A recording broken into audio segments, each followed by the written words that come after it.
সিনেমার শুরুতে আমরা সোফি এবং নলেনকে দেখি। নলেন একটা ম্যাগাজিনে ফুড রাইটার। এবার তাকে একটা নতুন টপিক দেওয়া হয়েছে, আর এই টপিকটা হলো আগের যুগে মানুষ কিভাবে খাবার সংগ্রহ করত। অর্থাৎ তাকে হান্টিং এবং গ্যাদারিং এর উপর একটা আর্টিকেল লিখতে হবে, আর সে এখানে এটা এক্সপ্লেন করবে সে সময় মানুষেরা এটা করতে কতটা সমস্যা ফেস করত। এসব ব্যাপারে সে তখনই লিখতে পারবে যখন সে নিজে এক্সপেরিয়েন্স করবে। তাই সে ডিসাইড করে সে নিজেই হান্টিং করবে, কিন্তু সে হান্টিং এর ব্যাপারে একেবারেই অনভিজ্ঞ। তাই সে সোফিকে নিয়ে তার গ্রামে আসে, কারণ সোফির গ্র্যান্ডফাদার খুব ভালো হান্টার ছিলেন, আর সোফিও খুব ভালো হান্টিং করতে পারে। কিন্তু সমস্যা হলো সোফি 10 বছর আগে হান্টিং বাদ দিয়ে দিয়েছে। আর এর কারণ সে জানে যে যখন সে একবার হান্টিং করতে গিয়েছিল তখন সে হরিণের চোখের দিকে তাকিয়েছিল, আর এই হরিণের চোখের নিষ্পাপ চাহনি দেখে সোফির অনেক মায়া লাগে এবং তাই সে আর হরিণটাকে মারতে পারেনি। সেদিনের পর থেকে সোফি আর কখনোই স্বীকার করেনি, এমনকি সে মাংস খাওয়াও ছেড়ে দিয়েছে। কিন্তু আজ অনেক বছর পরে সে নলেনের সাথে এখানে এসেছে, কারণ নলেন তার ফিয়ান্সে। সোফির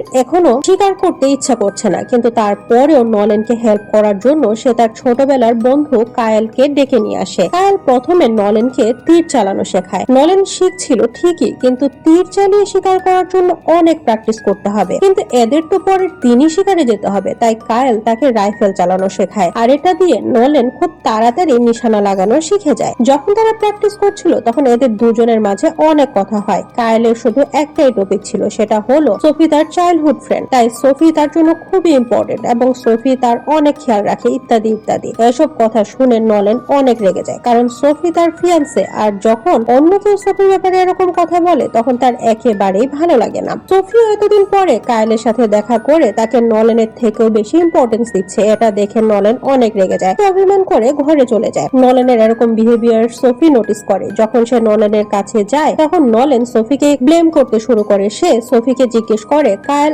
একা কেন এসেছে, সে তার গার্লফ্রেন্ডকে কেন সাথে নিয়ে আসেনি, কায়েলের জন্য আমাদের ট্রিপটাই রুইন হয়ে যাচ্ছে। তখন সোফি বলে, দেখো নলেন, কায়েল তোমার জন্য এখানে এসেছে, তার কাছে গিয়ে না বসো তাহলে এই ট্রিপটার কি দরকার ছিল। এখন নলেন তার ভুল বুঝতে পারে, তাই সে বাইরে এসে সোফির কাছে সরি বলে, কিন্তু এরা অন্য কনভারসেশন শুরু করার আগে এখানে কায়েল চলে আসে। তাই নলেন আবারও এখান থেকে চলে যায়। এখন কায়েল সোফিকে জানায় তার ব্রেকআপ হয়ে গেছে, আর এটা থেকে আমরা বুঝতে পারি যে কায়েল সোফিকে এই কথাগুলো এ কারণে বলছে কারণ সে সোফিকে পছন্দ করে। এদিকে নলেন কায়েলের এসব বিহেভিয়ার বুঝতে পারছিল, আর কায়েল ধীরে ধীরে নলেনের ব্যাপারে নেগেটিভ কথা বলতে শুরু করে, যেন কায়েলের কাছে মনে হচ্ছে নলেন সোফির যোগ্য না, আর এ কারণে সোফির মনেও এখন একটু একটু করে সন্দেহ হতে শুরু করে। পরের দিন সকালে কায়েল এবং নলেন দুজনেই শিকার করার জন্য জঙ্গলের দিকে রওনা হয়ে যায়। সোফি কায়েলের পকেটে গুড লাক হিসেবে একটা বুলেট রাখে, আর এখন এরা দুজন জঙ্গলের উদ্দেশ্যে রওনা হয়। কিছু দূর যাওয়ার পরে তাদের সামনে একটা হরিণ আসে। কায়েল বলে, এটাই সুযোগ, একে শুট করো। নলেন এই হরিণটার উপরে গান পয়েন্ট করে, কিন্তু সে হরিণটাকে মারতে পারে না, কারণ তার মন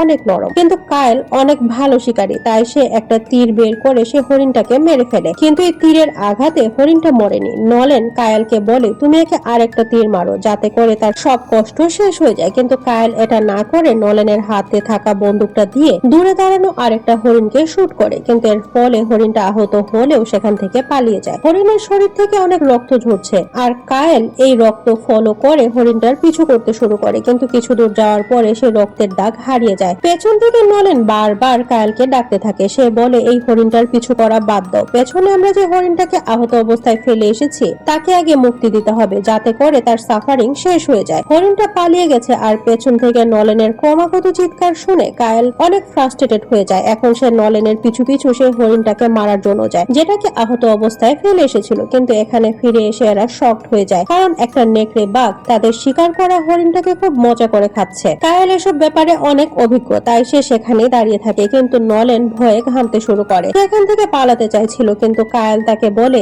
এখানেই চুপচাপ দাঁড়িয়ে থাকো, একেবারেই নড়াচড়া করবে না, যদি তুমি নড়াচড়া করো তাহলে তুমিও শেষ হয়ে যাবে। কায়েল সেখানে সোজা দাঁড়িয়ে থেকে তার পেছন থেকে রাইফেল হাতে নেওয়ার চেষ্টা করে, কিন্তু রাইফেলটা তার পেছনের পকেটে আটকে গেছে। নলেন এসব কিছু দেখতে পারছিল না, তাই সে দ্রুত পেছন ফিরে কায়েলের পকেট থেকে গানটা ফ্রি করে দেয়, কিন্তু সে পেছনে ঘোরার সাথে সাথে নেকড়ে তার উপরে অ্যাটাক করে। কায়েল সময় নষ্ট না করে সে নেকড়েটার উপরে শুট করে, কিন্তু ততক্ষণে অনেক দেরি হয়ে গেছে। নেকড়েটা নলেনকে অনেক জায়গায় আঘাত করেছে, আর সেখানে আরো দুটা নেকড়ে চলে আসে। কায়েল এই দুইটা নেকড়ের উপরে গুলি চালিয়ে সেখান থেকে তাড়িয়ে দেয়। আহত নলেন চিৎকার করে কায়েলকে ডাকে, কিন্তু কায়েল নলেনের এরকম অবস্থা দেখে অনেক ঘাবড়ে যায়। সে বুঝতে পারছে না এখন সে কি করবে। সে এভাবে নলেনকে আহত অবস্থায় এখানে ফেলে রেখে চলে যায়। যখন কায়েল ছুটতে ছুটতে সোফির কাছে আসে তখন তার অবস্থা আরো খারাপ হয়ে যায়, কারণ সে বুঝতে পারছে না এখন সে সোফিকে এটা কিভাবে বলবে। সোফি জিজ্ঞেস করে বলে, নলেন কোথায়? কায়েল ভয়ে ভয়ে জানায়, নলেনের উপরে নেকড়ে অ্যাটাক করেছিল।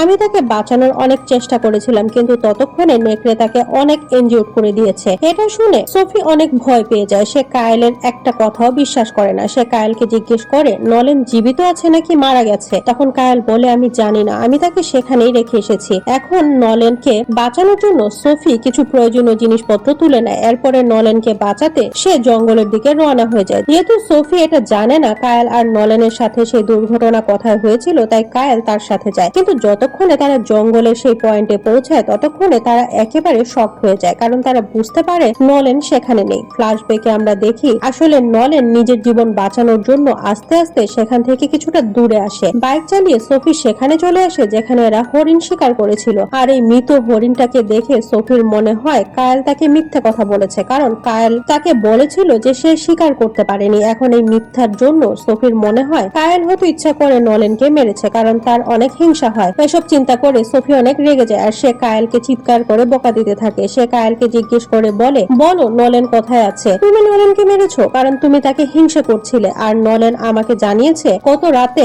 আমার জন্য তোমাদের দুজনের মাঝে ঝগড়া হয়েছিল। যদি তুমি তাকে মেরে থাকো তাহলে আমাকে জানাও। এত কথা হওয়ার পরে কায়েল নিজেকে নির্দোষ প্রমাণ না করে সোফিকে বলে, নলেন তোমার যোগ্য না, তুমি তাকে ভুলে যাও, তুমি ওকে ছেড়ে দাও। এসব শুনে সোফি অনেক রেগে যায়। তার বিশ্বাস হচ্ছিল না কায়েল এতটাও নির্দয় হতে পারে। সে রেগে গিয়ে কায়েলের মুখে একটা পাঞ্চ করে আর এখান থেকে নলেনকে খোঁজার জন্য একাই রওনা হয়ে যায়। এখন সে জঙ্গলে যেতে যেতে সেখানে নেকড়ের ফুটপ্রিন্ট দেখতে পায়। এসব দেখে সে বুঝতে পারে আশেপাশে কোথাও নলেন আছে। আর কিছু সময় খোঁজাখুঁজি করার পরে সে নলেনকে খুঁজেও পায়। নলেন অনেক আহত হয়ে আছে, কিন্তু সে নলেনকে সাহায্য করার আগে সোফির বাইকের ব্রেক ফেল হয়ে যায়। বাইকটা সোজা নলেনের দিকে এগিয়ে যেতে শুরু করে, কিন্তু বাইক নলেনের গায়ে আঘাত করার আগে সোফি বাইকটা ঘুরিয়ে ফেলে। বাইকটা একটা গাছের সাথে ধাক্কা খেয়ে ক্রাশ হয়ে যায়। এর ফলে সোফি নিজে অনেক আহত হয়ে যায়। অন্যদিকে কায়েলের কাছে অনেকগুলো নেকড়ে চলে আসে আর নেকড়েগুলো তার দিকে হিংস্র দৃষ্টিতে তাকায়। কায়েল নিজেকে বাঁচানোর জন্য দ্রুত রাইফেল বের করে, কিন্তু তার দুর্ভাগ্য হলো সে বুঝতে পারে তার রাইফেলে কোনো বুলেট নেই। এখন সে নিজেকে বাঁচানোর জন্য তীর বের করে। নেকড়েগুলোর উপরে আক্রমণ করার আগে নেকড়েগুলো তার উপরে খুব খারাপ ভাবে আক্রমণ করে। এদিকে সোফি যে বাইক থেকে পড়ে গিয়েছিল সে অজ্ঞান হয়ে গেছে, কিন্তু যখন তার জ্ঞান ফিরে আসে তখন দেখে একটা নেকড়ে তার উপরে আক্রমণ করার জন্য এগিয়ে আসছে, কিন্তু তখন সে দ্রুত তার কাছে থাকা ছুরিটা তুলে নেয়। কিন্তু সে নেকড়েটার উপরে আক্রমণ করার আগে একটা ঢালু জায়গা দিয়ে গড়িয়ে গড়িয়ে নিচে পড়তে শুরু করে, আর এর ফলে তার